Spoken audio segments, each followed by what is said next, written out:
In a smallish town outside of the capital of Ghana in Africa, two neighbors were having a disagreement.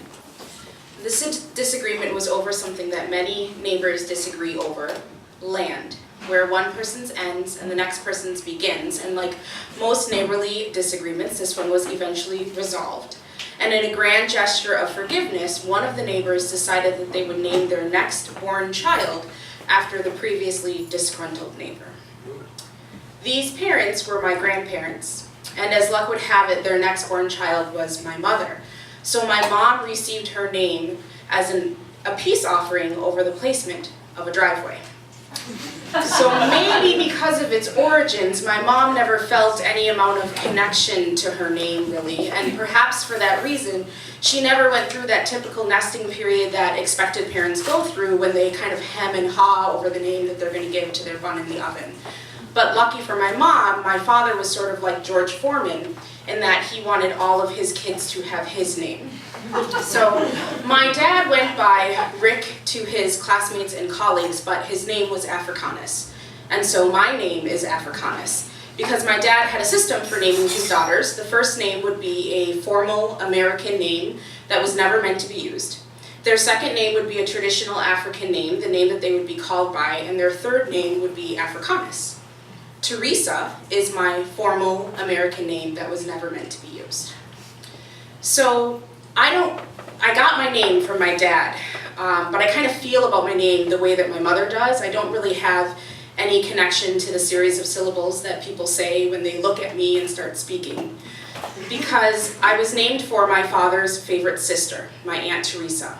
But my father passed away when I was young, and none of the rest of his family continued to speak with me and my siblings or my mother, and so I've never even met my Aunt Theresa, and not even my name was enough of a peace offering to forge this relationship with a woman that I've never even met before. So my African name, my middle name, the name that I was meant to be called, is Idenitiy. And my father always told me that my name meant God's clock, or God's time.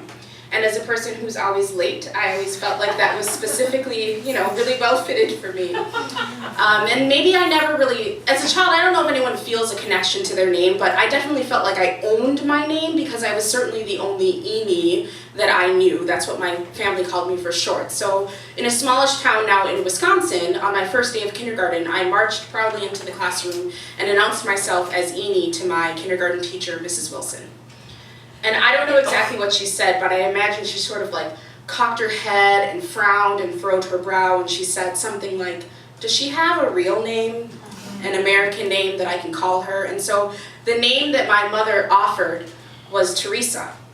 So I started to go through this form of mistaken identity that many immigrants and children of immigrants go through, where we're called one name by our classmates and colleagues and out in the real world, and another name at home and in here in our hearts. And I gave my name, I accepted this name, Theresa, as a peace offering so that I could fit in this new world at school.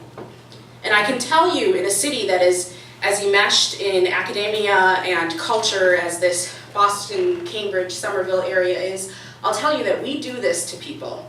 Because that Hmong guy in your physics class, his name probably is not John. And the Nigerian guy that works in the finance department at your office, in here, he does not call himself Rick, but they tell you that that's their name because we all know that it is easier to be mistaken than it is to be forgotten.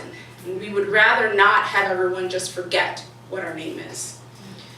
So I met a woman recently, her name was Christina, and when asked if she goes by Chris or Chrissy or Tina, she said, "All of those, I go by any of those names." And I thought, how curious that you would have a name that you're so connected to that any version of it still belongs to you.